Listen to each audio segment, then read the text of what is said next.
Hi friends, welcome to My Krishvas Kitchen. இன்னைக்கு நாம My Krishvas Kitchenல என்ன பார்க்க போறோம்னா மஞ்சுவிரட்டு விருந்து போட்டுருந்தோம்லங்க அதோட கண்டினியூஷன் தான் பார்க்க போறோம்.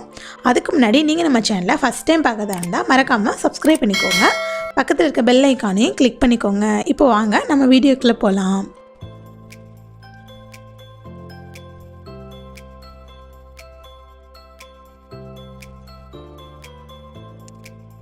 ஃபர்ஸ்ட் நாம நண்டு மசாலா பண்ண போகிறோங்க. அதுக்கு வந்து மசாலா ரெடி பண்ணுறதுக்காக ஒரு மிக்ஸி ஜாரில் வந்து ஒரு டேபிள் ஸ்பூன் வந்து சீரகம் சேர்த்துக்கோங்க. அது கூடவே ஒரு டேபிள் ஸ்பூன் வந்து சோம்பு சேர்த்துக்கோங்க. இப்போ இது கூட வந்து நாம் ஒரு பெரிய சைஸ் இஞ்சி இந்த மாதிரி 1-2 கட் பண்ணிவிட்டு தோல் சீவி நம்ம சேர்த்துக்கலாம். இப்போ இது கூடவே வந்து 10-12 பல் பூண்டு வந்து தோல் உரிச்சிட்டு இந்த மாதிரி கட் பண்ணி சேர்த்துக்கோங்க.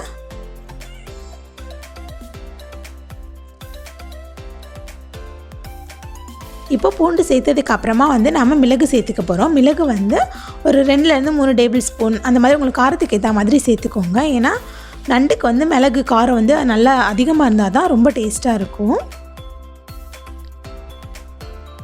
இப்போ மிளகு சேர்த்ததுக்கு அப்புறமா நாம் ஒரு கொஞ்சமாக மஞ்சள் தூள் சேர்த்துக்கலாம். இப்போ இது கூடவே வந்து மிளகாய்த்தூள் சேர்த்துக்கோங்க. மிளகாய்த்தூள் வந்து உங்களுக்கு காரத்துக்கு ஏற்ற மாதிரி சேர்த்துக்கோங்க. நான் வந்து ஒரு 3 டேபிள் ஸ்பூன் கிட்ட சேர்த்துருக்கேன். இது வந்து வீட்டில் செஞ்ச மிளகாய்த்தூளுங்க.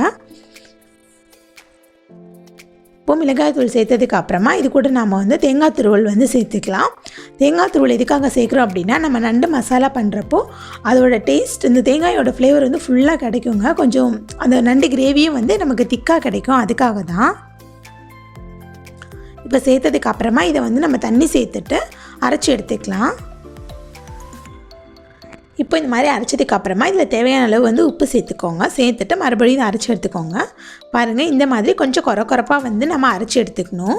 ரொம்ப நைஸாக அரைக்கணும்னு தேவையில்லை. இந்த மாதிரி கொரப்பாக அரைச்சாலே போதும். இப்போ வந்து நாம் ஒரு மிக்சிங் பவுலில் நண்டு க்ளீன் பண்ணி வச்சுருக்கோம்லங்க, அந்த க்ளீன் பண்ணி வச்ச நண்டு எல்லாத்தையுமே நம்ம சேர்த்துக்கலாம். நம்ம வந்து இந்த மாதிரி மசாலா வந்து அரைச்சிட்டு இந்த நண்டில் வந்து நல்லா ஸ்ப்ரெட் பண்ணி ஊற வச்சு கிரேவி பண்ணுறப்போ வந்து அது ரொம்ப டேஸ்ட்டாக இருக்குங்க. டிஃப்ரெண்ட்டாகவும் இருக்கும், ரொம்ப ஈஸியாகவும் நம்ம பண்ணிடலாங்க. இப்போ பாருங்கள், நம்ம நண்டு எல்லாத்தையும் சேர்த்தாச்சு. இப்போ வந்து நம்ம அரைச்சி வச்சுருந்தோம்ல அந்த மசாலாவையும் இது கூட நம்ம சேர்த்துக்கலாம். சேர்த்துட்டு இதை வந்து நண்டு கூட வந்து நல்லா பரட்டி விட்டுறணுங்க. நல்லா கலந்து இதை வந்து உடனேவும் நீங்கள் கலந்ததுக்கு அப்புறமா உடனேவும் நீங்கள் வந்து சமைச்சிடலாம். இல்லைனா ஒரு 10-15 நிமிஷம் போல் நீங்கள் ஊற வச்சுட்டு கூட நீங்கள் சமைக்கலாம். எப்படி பண்ணாலுமே டேஸ்ட்டு ஒரே மாதிரி தான் இருக்கும். ஆனால் ரொம்ப ஈஸிங்க, ரொம்ப ஈஸியாக ரொம்ப டேஸ்ட்டாக இருக்குங்க, சூப்பராக இருக்கும். இப்போ பாருங்கள், நண்டில் எல்லா சைடும் வந்து இந்த மாதிரி கோட் ஆகிற மாதிரி இதை வந்து நல்லா மிக்ஸ் பண்ணி விட்டுக்கோங்க.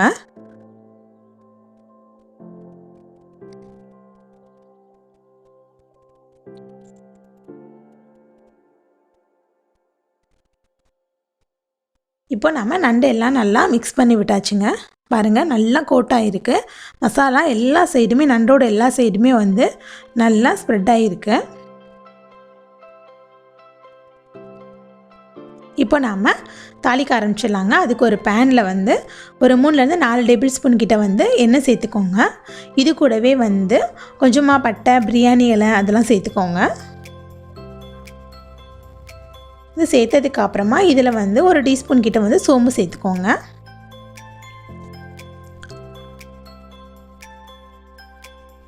இப்போது சோம்பு நல்லா இந்த மாதிரி பொரிய ஆரம்பிச்சிட்டு பாருங்கள். இந்த மாதிரி பொரிஞ்சு நல்லா வாசம் வரணும். இப்போ இதில் வந்து நாம் சின்ன வெங்காயம் சேர்த்துக்கலாம். சின்ன வெங்காயம் வந்து உங்களுக்கு தேவையான அளவு சேர்த்துக்கோங்க. நண்டுக்கு ஏற்ற மாதிரி நம்ம சேர்த்துக்கலாம். சின்ன வெங்காயத்தை ஒரு தோல் உரிச்சிட்டு 2-2 கட் பண்ணி வச்சுக்கோங்க. இப்போ வந்து இதை நல்லா நம்ம கலந்து விட்டுக்கலாம். வெங்காயம் வந்து நல்லா வெந்து வரணுங்க. அதுக்கப்புறம் தான் நம்ம தக்காளி சேர்க்க முடியும். இப்போ பாருங்கள், வெங்காயம் வந்து நல்லா வெந்துருச்சு. இதில் நம்ம தக்காளி சேர்த்துக்கலாம். தக்காளி வந்து ஒரு 2-3 தக்காளி கிட்ட சேர்த்துக்கோங்க. நல்லா பெரிய சைஸ் தக்காளி. ஏன்னா நம்ம நண்டுக்கு வந்து புளியெலாம் எதுவும் சேர்க்க மாட்டோம், தக்காளியில் இருக்க புளிப்பு தான். அதனால் தக்காளி வந்து கொஞ்சம் கூட சேர்த்திங்கன்னா நல்லாயிருக்கும். அவ்வளோதான், தக்காளி சேர்த்ததுக்கு அப்புறமா இந்த மாதிரி நல்லா கலந்து விட்டுருங்க. தக்காளி வெங்காயம் எல்லாமே வந்து நல்லா வெந்து வரணுங்க. பாருங்கள், இப்போது நல்லா வெந்திருக்கு. இப்போ இந்த மாதிரி வெந்ததுக்கு அப்புறமா வந்து நண்டை வந்து நம்ம அதில் சேர்த்துக்கலாம். நம்ம மசாலா தடவி வச்சுருந்தோம் இல்லைங்க, அந்த நண்டை வந்து ஃபுல்லாக அதில் நம்ம சேர்த்துக்கலாம்.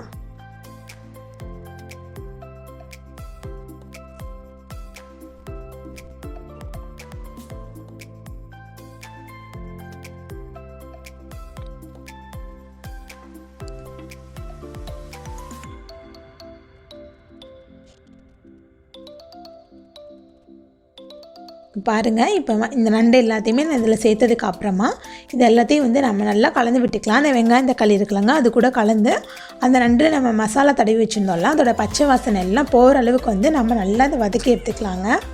இதில் வந்து தண்ணி எதுவுமே சேர்க்கக்கூடாது. நமக்கு வந்து இந்த வெங்காயம் தக்காளியில் இருக்க தண்ணியும் இந்த நண்டுலேருந்து கொஞ்சம் தண்ணி வருங்க, அதுவே நமக்கு வந்து நண்டு வேகிறதுக்கு வந்து கரெக்டாக இருக்கும். அதனால் நீங்கள் நண்டுக்கு தண்ணி எதுவும் சேர்க்க தேவையில்லை. இந்த மாதிரி பண்ணிங்கனாலே ரொம்ப சூப்பராக இருக்குங்க. இதை வந்து நல்லா இந்த பச்சை வாசனை போகிற அளவுக்கு வந்து நம்ம வதக்கிட்டு ஒரு 10லேருந்து 15 நிமிஷம் ஆகுங்க, நமக்கு நண்டு ரெடி ஆகிடும்.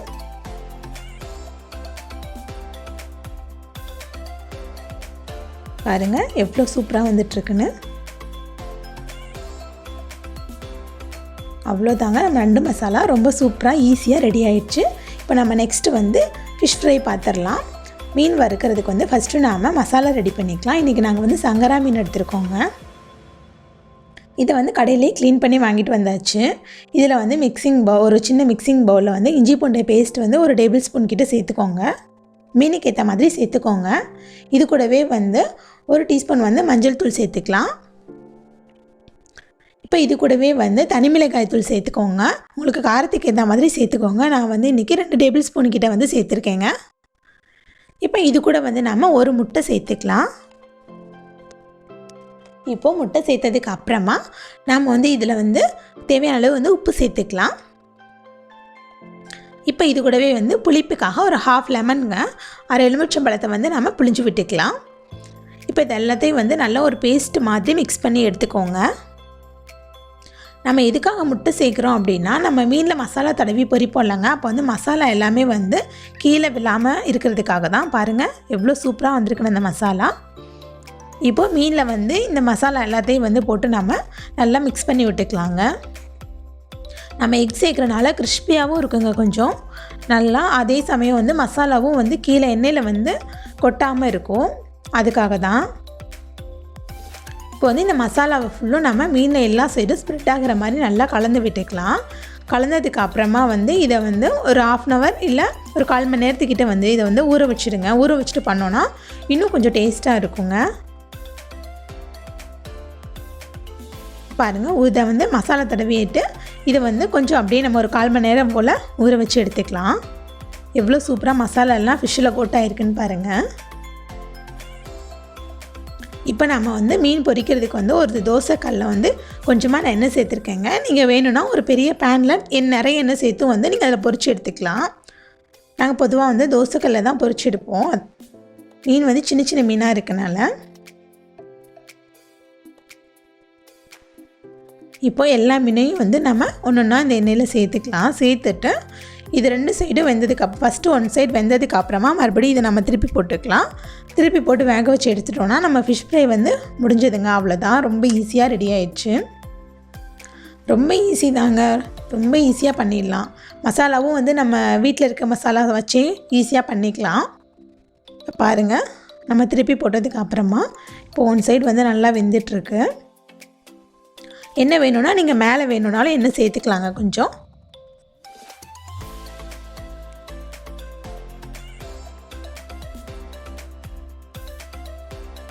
இப்போ நமக்கு ஆல்மோஸ்ட் வந்து கீழே வெந்துருச்சுங்க. இப்போ வெந்ததுக்கு அப்புறமா இதை வந்து நம்ம அப்படியே திருப்பி போட்டுக்கலாம். திருப்பி போட்டு மறுபடியும் வேக வச்சு நம்ம எடுத்துடலாங்க.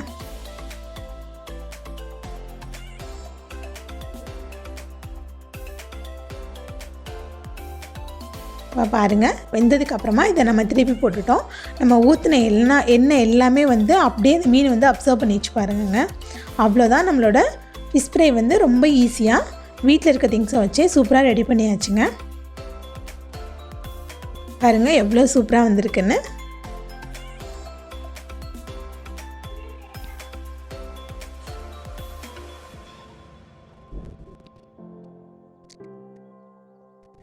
இதுக்கப்புறம் வந்து நாங்கள் இறால் தொக்கு பண்ணணுங்க. இறால் தொக்கு அப்புறம் முட்டை பணியாரம் அது எல்லாமே பண்ணணும். நான் வந்து ஆல்ரெடி வந்து இறால் தொக்கோட வீடியோ வந்து உங்களுக்கு நம்ம கிறிஸ்வாஸ் கிச்சனில் போட்டிருக்கேன். அதோட லிங்க் வேணும்னா நான் கீழே கொடுக்குறேன். முட்டை பணியாரமும் நான் செஞ்சுருக்கேங்க. அதோட லிங்க் வேணுனாலும் நான் கீழே கொடுக்குறேன். அதனால தான் இந்த வீடியோஸ் வந்து நான் இதில் ஆட் பண்ணாமல் இருக்கேன். அவ்வளோதாங்க. இதெல்லாம் தான் நாங்கள் எங்கள் ஊர் மஞ்சுவிரட்டு விருந்துக்கு வந்து செஞ்சோங்க. விருந்து ரொம்ப ரொம்ப சூப்பராக இருந்தது. எங்கள் பெரியம்மா வீட்டில் அவ்வளோ சூப்பராக இருந்துச்சுங்க. நீங்களும் இந்த மாதிரி ரெசிபிஸ் எல்லாமே வந்து உங்கள் வீட்டில் ட்ரை பண்ணி பாருங்கள். நல்லாயிருக்கு எப்படி வந்திருக்கு அப்படின்றத என் கூட கமெண்டில் ஷேர் பண்ணிக்கோங்க.